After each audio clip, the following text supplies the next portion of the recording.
Okay, Emma, it's your turn, honey. Come on in.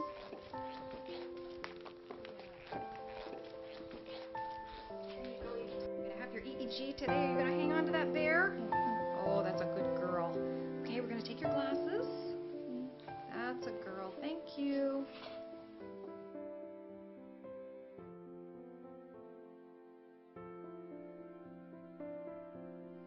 This is a video EEG monitoring system, and it's the essential part of an epilepsy monitoring unit.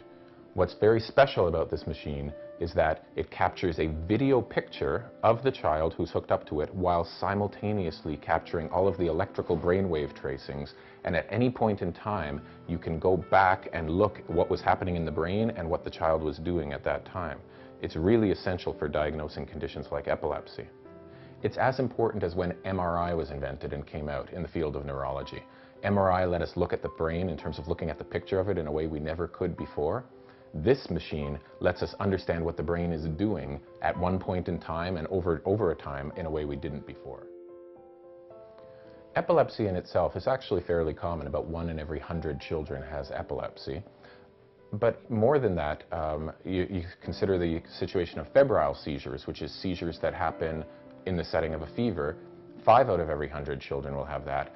And if you consider other things like after a concussion or during an illness, up to perhaps 10% of all children could have a seizure at some point.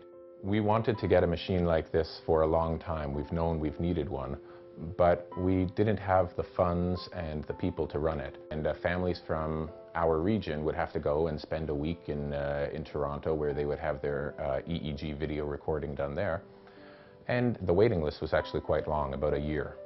2 years ago at the celebration, we talked about how this was one of the projects that we wanted to acquire for the hospital. With the generous donations, we were able to get the equipment.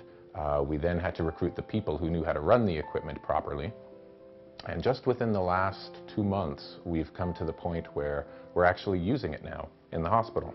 We're not finished. We are still planning further renovations within the hospital so that there's going to be, on the newly renovated pediatric ward, a permanent room where one of these machines is installed with an infrared camera for monitoring overnight as well. So that's going to be sort of phase 2 that we're going to. My name is Emma.